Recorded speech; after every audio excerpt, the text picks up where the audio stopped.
لبيك اللهم لبيك لبيك لا شريك لك لبيك. பிஸ்மில்லாஹிர் ரஹ்மானிர் ரஹீம். அன்பார்ந்த சகோதர சகோதரிகளே, அஸ்ஸலாமு அலைக்கும் வரஹ்மத்துல்லாஹி வபரகாத்துஹு. இன்றைய தினம் அல்ஹம்துலில்லாஹ் ரமதான் மாதம் முழுவதும் அல்லாஹ்விடத்திலே மிகச்சிறந்த இபாதத்துகளை செய்து, அல்லாஹ்விடத்திலே தொழுது ஜக்காத்து கொடுத்து சதகாக்கள் செய்து நன்மைகள் பெற்று இன்று சந்தோஷமாக பெருநாள் கொண்டாடக்கூடிய நாள். உங்கள் அனைவருக்கும் என்னுடைய மனப்பார்வான ஈத் முபாரக் வாழ்த்துக்களை தெரிவித்துக் கொள்கின்றேன். அல்லாஹ் ரப்பல் ஆலமீன் இன்றைய தினம் நாம் எப்படி சந்தோஷமாக மகிழ்ச்சியாக உலக முஸ்லீம்கள் பெருநாள் கொண்டாடுகின்றோமோ அதே போன்று இன்ஷா அல்லாஹ் வரக்கூடிய ஜூன் 4ஆம் தேதி இந்திய முஸ்லீம்கள் குறிப்பாக பெருநாள் கொண்டாடப் போகின்றோம். மிகப்பெரிய பெருநாள், அதுதான் ஃபாசிசம் இந்தியாவை விட்டு அகற்றப்படும் பெருநாள் இன்ஷா அல்லாஹ். ஃபாசிசமும் ஆரியசமும் பார்ப்பனியமும் ஆர்எஸ்எஸ் சங் பரிவார அநியாய அட்டுழியக்கார அயோக்கியர்களுடைய ஆட்சி வீழ்த்தப்பட்டு ஒரு நல்ல ஆட்சி இஸ்லாமிய மக்கள் மீதும் இந்திய மக்கள் மீதும் நல்லெண்ணம் கொண்ட ஒரு நல்ல ஆட்சி உருவாகக்கூடிய நாள். அதுதான் இன்ஷா அல்லாஹ் ஜூலை 4ஆம் நாள். அந்த பெருநாளும் நமக்கு ஒரு பெருநாள் தான். இந்த நாள் மகிழ்ச்சியை போன்று அந்த நாள் மகிழ்ச்சியும் அல்லாஹ் தந்தருவான் என்று உங்களுக்கு துவா செய்து கொண்டு ஒரு சிறிய செய்தியை உங்களுக்கு சொல்கின்றேன். இதற்கு முன்பாக ஓட்டு பொறுக்கி அரசியல் என்ற தலைப்பில் என்னுடைய ஒரு வீடியோ போட்டிருந்தேன்.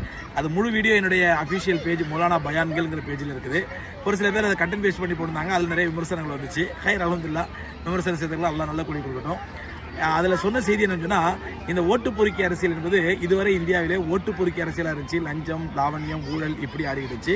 ஆனால் சமீப காலமாக அது மதவெறி அரசியலமாகி குறிப்பாக இஸ்லாத்திற்கு எதிரான அரசியலாக முஸ்லீம்களையும் இஸ்லாத்தையும் இந்தியாவிலிருந்து அழிப்பதற்கான ஒழிப்பதற்கான ஒரு அரசியலாக மாறி வருவதை நாம் பார்க்கின்றோம். இந்த நேரத்தில் முஸ்லீம்கள் நான் இதுவரை ஓட்டு போடுறது ஹராம் என்று சொல்லியிருக்கிறேன், நோட்டால் போட்டுருக்கேன், அதெல்லாம் மறுபடியும் ஞாபகப்படுத்துகிறேன். அந்த கொள்கையில் எந்த மாற்றம் கொடுத்து கிடையாது. ஆனால் இந்த ஃபாசிசம் எந்த ஒரு மிருக வெறியோடு ஒரு அசுர பலத்தோடு இஸ்லாத்திய முஸ்லீம்களை அழிப்பதற்காக இந்த ஓட்டு பொறுக்கி அரசியலை கையில் ஆயுதமாக எடுத்திருக்கிறதோ அதே ஓட்டு பொறுக்கி அரசியலை வைத்து நாம் அதே ஆயுதத்தை வைத்து ஃபாசிசத்தை வீழ்த்த கடமைப்பட்டுள்ளோம் என்ற அடிப்படையில் தான் சென்ற என்னுடைய பதிவிலே சகோதரர் குறிப்பாக முபாரக் அவர்களுக்கும் ஆதரித்து பேசியிருந்தேன். குறிப்பாக 2 முஸ்லீம் சகோதரர்கள் தேர்தலில் இருக்கிறார்கள். ஒருவர் ராமநாதபுரத்தில் நவாஸ்கனி, இன்னொரு திண்டுக்கல்லிலே முபாரக் என்ற 2 பேர் இருக்கிறார்கள். 2 பேரும் வெற்றி பெற வேண்டும் என்று அந்த வீடியோவில் பேசியிருந்தேன். இப்பொழுது மீண்டும் அதை வலியுறுத்தி ஒரு சில காரணங்களோடு சொல்கின்றேன். என்னவென்றால், சகோதரர் நவாஸ்கனி அவர்களை பொறுத்தவரை எனக்கு மாஷா நெருங்கிய நண்பர். பலமுறை அவருடைய வீட்டுக்கு சென்றிருக்கிறேன், அவரோடு தேநீர் பருகியிருக்கின்றேன். அல்ஹம்துலில்லாஹ், கூப்பிட்ட குரலுக்கு ஓடி வரக்கூடியவர். எந்த நேரத்தில் எப்போ ஃபோன் பண்ணாலும் சரி, பார்லிமெண்ட்ரி ஸ்டாண்டிங் கமிட்டி மீட்டிங்கில் உட்காந்துருப்பார். அப்போ கூட ஃபோன் எடுத்து மூலம் நான் ஃபோன் ஸ்டாண்டிங் கமிட்டி மீட்டிங்கில் இருக்கேன், வெளியே வந்தானே கூப்பிட்றேன் அப்படி வர. அதே மாதிரி கூப்பிடுவார். என்ன தேவைன்னு கேட்பார். ஏதாவது சமுதாயத்தில் தேவையில் சொன்னால் வந்து உடனே செஞ்சு கொடுப்பார். அவர் நிச்சயமாக வெற்றி வேட்பாளர், வெற்றி பெற வேண்டும். அவர் வெற்றி பெறுவார் இன்ஷா அல்லாஹ். அதே போன்று திண்டுக்கல்லிலே நிற்கக்கூடிய முபாரக் அவர்கள் மிகப்பெரிய ஒரு சமுதாய போராளி, சமுதாயத்துக்காக பாடுபடக்கூடிய போராளி. இங்கே நமக்கு நான் இந்த முந்தைய பதவியில் கூட அதிமுக ஆதரிச்சோ அல்லது எஸ்டிபிஐ ஆதரிச்சோ அல்லது ரெட்டைலை ஆதரிச்சோ நான் ஓட்டு கேட்கிறேன். சகோதரர் முபாரக் என்ற ஒரு செயல் வீரர், ஒரு போராளி, அவர் பாராளுமன்றத்துக்கு செல்ல வேண்டும். ஏன்னா ஆர்எஸ்எஸ் இது அதிமுக சிஏஎன்ஆர்எஸ்ல ஆதரவு கொடுத்துச்சு, அநியாயம் பண்ணிச்சு, துரோகம் பண்ணிச்சு, அதெல்லாம் மாற்றுக்கிறதே கிடையாது. துரோகம் பண்ணது யார்?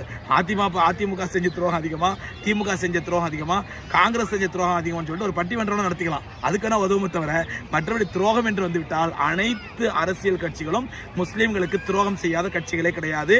உட்பட கம்யூனிஸ்ட் பட மார்க்சிஸ்ட் உட்பட அனைத்து அரசியல் கட்சிகளும் அவரவர் இடத்துல அவரவர் அதிகாரம் வரும்பொழுது முஸ்லீம்களுக்கு அநியாயம் செய்திருக்கிறார்கள், துரோகம் செய்திருக்கிறார்கள். இதில் பட்டிமன்றம் நடத்திக்கலாம். யார் செஞ்ச துரோகம், பெரிய துரோகம், சின்ன துரோகம், பட்டிமன்றம் நடத்தலாம் தவிர மற்றபடி அதனால் இருந்த பிரயோஜனமுடைய சமுதாயத்துக்கு எல்லோருமே துரோகிகள் தான். ஆனால் இந்த நேரத்திலே நான் சகோதரர் முபாரக்கை ஆதரித்து பேசுகிறேன் என்றால் உங்களுக்கு மத்தியில் ஒரு செய்தியை தெளிவுபடுத்திக் கொள்கிறேன். நான் எஸ்டிபிஐ கட்சியை சார்ந்தவனும் அல்ல, எஸ்டிபிஐ கட்சியில் சேரப்போகிறவனும் அல்ல. நல்லா புரிஞ்சுங்க. எஸ்டிபிஐ கட்சியை சார்ந்தவனும் அல்ல, எஸ்டிபிஐ கட்சியில் சேரப்போகிறவனும் அல்ல.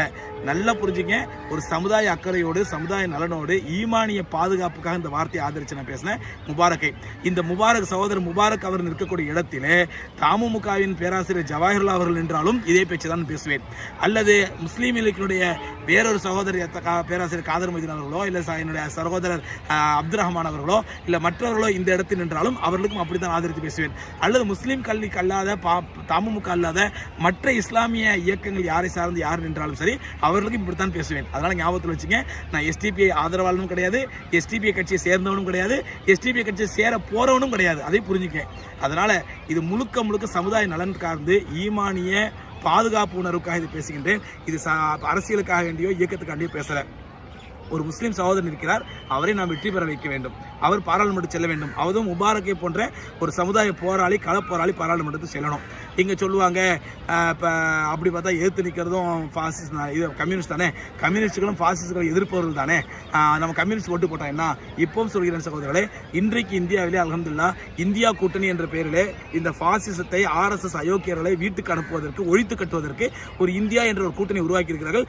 வரவேற்கத்தக்கது. தமிழகத்தினுடைய 39 தொகுதிகளிலும் இந்தியா கூட்டணியை ஆதரியுங்கள். 39 தொகுதியிலும் இந்தியா கூட்டணிக்கு ஓட்டு போடுங்கள். திண்டுக்கல்லில் மட்டும் சகோதரர்களே முபாரக்கு ஓட்டு போடுங்கள். ஏன் எதிர்த்து நிற்கிறவரும் மார்க்சிஸ்ட் கம்யூனிஸ்ட் கட்சிக்காரர் தானே, அவரும் பாசிசத்தை எதிர்க்கிறதான்னு கேட்கலாம். முபாரக் நம்ம வீட்டு பிள்ளை, கம்யூனிஸ்ட் அடுத்த வீட்டு பிள்ளை, அண்டை வீட்டு பிள்ளை. நம்ம வீட்டு பிள்ளைக்கும் அண்டை வீட்டு பிள்ளைக்கும் வித்தியாசம் இல்லையா? இன்னொரு விஷயத்தை சொல்கிற சகோதரர்களே, முபாரக் அவர்களுக்கு நாம் ஏன் ஓட்டு போடணும் அப்படின்னு சொன்னால் 39 தொகுதிகளிலும் திமுக அதாவது இந்தியா கூட்டணிக்கு வாக்களியுங்கள். ஒரே ஒரு தொகுதிக்கு மட்டும் திண்டுக்கல்ல மட்டும் முபாரக் போடுங்க. இப்போ சில அரசியல் ரீதியாக இல்லையா முபாரக் வந்து அதிமுக ஜெயிச்சு அவர் எம்பி ஆயிட்டாருன்னா அவர் அதிமுக கொறடா சொல்றதானே கேட்கணும், அவர் விப்பு சொல்றதானே கேட்கணும். வெப்பு ரப்பு கொறடா மரடா எல்லாத்தையும் குளித்துக்கு போடுங்க. இவர் மட்டும் ஜெயிச்சாருன்னா இவர் தான் கொறடா, இவர் தான் உறுப்பினர், இவர் தான் தலைவர், பாராளுமன்ற குழுவுக்கு எல்லாமே இவர் தான். அதனால மற்ற தேவையில்லாத அரசியல் காழ்ப்புணர்ச்சியோடு பேசப்படக்கூடிய காரியங்களாம் ஒதுக்கிடுங்க.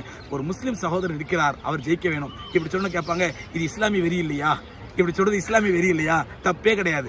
இஸ்லாமிய வெறி இருக்க தப்பே கிடையாது. இயக்க வெறியாகத்தான் இருக்கக்கூடாது. தன் இனத்தை சார்ந்த சகோதரனையே கழுத்தறுப்பதற்கும் கருவதற்கும் பயன்படக்கூடிய இயக்க வெறினா இருக்கக்கூடாது தவிர இஸ்லாமிய வெறினா இருக்கலாம், தப்பு இல்லை. ஏன்னா அல்லாஹ்வுடைய ஆயத்தை சொல்லி நிறைவு செய்கிறேன். ரப்புல் ஆலமீன் தன்னுடைய திருமணம் சொல்கிறான். சூரத்து நிசால நினைக்கிறேன், சூரத்து நிசால 144 ஆயத்துல யா அய்யுஹல்லதீன ஆமனு லா தத்தஹிதுல் முஃமினீன லா தத்தஹிதுல் காஃபிரீன அவுலியா மின் தூனில் முஃமினீன்.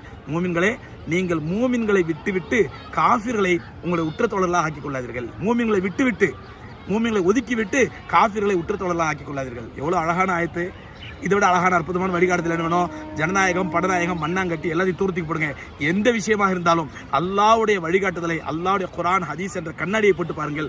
ரப்புல் ஆலமீன் சொல்கின்றான், மூமின்களை விட்டுவிட்டு காஃபிர்களை உற்ற தோழர்களாக ஆக்கிக் கொள்ளாதீர்கள். அப்போ காஃபிர்களோட பழகலாமா? காஃபிர்களோட பழகலாம், நட்பு பாராட்டலாம், கொடுக்கல் வாங்கல் வைத்துக் கொள்ளலாம், அவர்களோட நட்பு வளர்த்துக் கொள்ளலாம், தப்பு இல்லை. ஆனால் ஒரு மூமினா காஃபிரா என்று வந்துவிட்டால் அங்கே மூமினுக்கு முக்கியத்துவம் கொடுங்கள், ஈமானிய உணர்வு வெளிப்படுத்துங்கள். இதுதான் அல்லாஹ் இந்த ஆயத்துடைய வசனம். இல்லையே கம்யூனிஸ்ட் நமக்கு எதிர்ப்பான தானே, கம்யூனிஸ்ட் நல்லவங்க தான், இல்லைன்னு சொல்லலை. ஆனால் எம்பெருமானா ஸல்லல்லாஹு அலைஹி சொன்னாங்க, அல் குஃபுரு மில்லத்தும் வாஹிதா. கம்யூனிசமாக இருக்கட்டும், ஃபாசிசமாக இருக்கட்டும், சோசியலிசமாக இருக்கட்டும், அல்ல செக்யூலரிசமாக இருக்கட்டும், எந்த இசங்களாக இருந்தாலும் அல் குஃபுரு மில்லத்தும் வாஹிதா, எல்லா குஃபுருமே ஒரே மதம் தான் எம்பெருமானா ஸல்லல்லாஹு அலைஹி சொல்கிறாங்க. அதனால நம்ம வீட்டு பிள்ளையா அண்டை வீட்டு பிள்ளையான்னு இருக்கும்பொழுது சகோதரர் முபாரக் அவர்கள் வெல்ல வேண்டும். அதனால தான் மறுபடியும் வலியுறுத்துறேன். 39 தொகுதிகளிலும் 39 தொகுதியை சார்ந்த முஸ்லீம்களும் நீங்கள் இந்தியா கூட்டணிக்கு வாக்களியுங்கள், பெருவாரியாக வெற்றி பெற வையுங்கள். திண்டுக்கல்லிலே சகோதரர் முபாரக்கை வெற்றி பெற வையுங்கள். குறிப்பாக இன்னொரு நேரத்திலே இன்னொரு விஷயம் சொல்ல கடமைப்பட்டுகிறேன். தார்மீக ரீதியாக சகோதரர் திருமாவளவன் அவர்கள் சிதம்பரம் தொகுதி நிற்கிறாரு. முஸ்லீம்கள் தார்மீக ரீதியாக அவர் வெற்றி பெற வைக்க வேண்டும், பெருவாரியான வாக்குகள் வித்தியாசத்தில் வெற்றி பெற வைக்க வேண்டும். திருமாவளவன் போன்ற ஒரு சிறந்த சமூக போராளிகள் அவரும் நாடாளுமன்றத்தில் செல்ல வேண்டும். நல்ல நிலை எடுங்கள். சகோதரர் முபாரக்கை வெற்றி பெற வையுங்கள். 39 தொகுதியிலும் இந்தியா கூட்டணிக்கு வாக்களியுங்க. குறிப்பாக திருமாவளவன் உட்பட, இந்த சகோதரர் நவாஸ்கனி உட்பட எல்லோரும் வெற்றி பெற வேண்டும். இன்னொரு செய்தியும் சொல்லி முடிச்சுக்கிறேன். தமிழக மக்களுக்கு இந்த தேர்தலிலே இந்திய மக்கள் யாருக்குமே கிடைக்காத ஒரு அற்புதமான வாய்ப்பு கிடைச்சிருது தமிழக மக்களுக்கு. அது என்ன தெரியுமா? பாசிசத்தை ஒழிப்பதற்கு, வேறறுப்பதற்கு, பாசிசத்தை கருவறுப்பதற்கு ஒரு அழகான வாய்ப்பு கிடைச்சிருது. என்ன தெரியுமா? 2 மாநிலங்களை சார்ந்த ஒரே கவர்னர், ஒரு மத்திய அமைச்சர், ஒரு மாநில தலைவர், 3 பேர் உங்கள்கிட்ட மாட்டியிருக்கிறாங்க. 3 பேரை வச்சு செய்யுங்க. 2 மாநிலத்தில் ஒரே கவர்னர் தென்சென்னையில் நிற்கிறாரு, ஒரு மத்திய அமைச்சர் நீலகிரியில் நிற்கிறாரு, ஒரு மாநில தலைவர் கோவையில் நிற்கிறாரு. 3 பேரையும் வச்சு செய்யக்கூடிய வாய்ப்பை தமிழக மக்களுக்கு இறைவன் வழங்கியிருக்கின்றான். டெபாசிட் கூட கிடைக்கக்கூடாது. இனிமேல் அவர்கள் தேர்தல் என்றால் அலறி எடுத்துக்கொண்டு ஓட வேண்டும். அந்த மாதிரி பாசிசத்தை கருவறுப்பதற்கு, பாசிசத்தை வேறறுப்பதற்கு தமிழக மக்கள் நாம் உறுதி ஏற்போம். பாசிசத்தை வேறறுப்போம். நான் இன்னொன்று சொல்லி முடிச்சுக்கிறேன். 39 வேட்பாளர்கள் பாசிசத்திற்கு எதிரான இந்தியா கூட்டணியை சார்ந்த 39 வேட்பாளர்கள் பாசிசத்தை எவ்வளவு எதிர்ப்பார்களோ அந்த அளவுக்கு கொஞ்சமும் குறைவில்லாமல் ஒரே ஆளாக நின்று முபாரக் எதிர்ப்பார். அதில் மாற்று கருத்து கிடையாது. 39 வேட்பாளர்கள் வெற்றி பெற்றாலும் 39 எம்பிக்களும் சேர்ந்து எப்படி எதிர்ப்பார்களோ பாசிசத்தை, அதற்கு நேர் சமமாக தனி ஆளா நின்று முபாரக் எதிர்ப்பார். ஆகவே பாசிசம் வேறு இருக்கப்பட வேண்டும். ஸோ முபாரக் அப்படிப்பட்டனா இப்படி எனக்கு முபாரக்கை பற்றி விமர்சனம் பண்ணி பேசணும்னா 1/2 மணி நேரம் பேசுவேன். எஸ்டிபிஐ மேல ஆயிரக்கணக்கான விமர்சனங்கள் இருக்குது, ஆயிரக்கணக்கான குற்றச்சாட்டுகள் இருக்குது. இது அது பேசுற நேரம் அல்ல.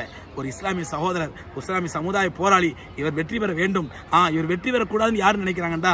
முபாரக் ஜெயிச்சிட்டாருன்னா நம்ம கட்சிக்கு மதிப்பு இல்லாமல் போயிடுமோ, முபாரக் எஸ்டிபிஐ முன்னாடி வந்துச்சுன்னா நம்ம கட்சி காணாமல் போயிடுமோ என்று இயக்க வெறிபிடித்த சுயநலவாதிகளும் சமுதாயத்தை அடகு வைத்த அடகுகரைக்காரர்கள் தான் முபாரக்குடைய வெற்றியை தடுப்பார்கள் தவிர உண்மையான ஈமானுள்ள மூமின்கள் முபாரக்கின் வெற்றியை ஆதரியுங்கள், முபாரக் வெற்றிக்கு முயற்சி செய்யுங்கள்.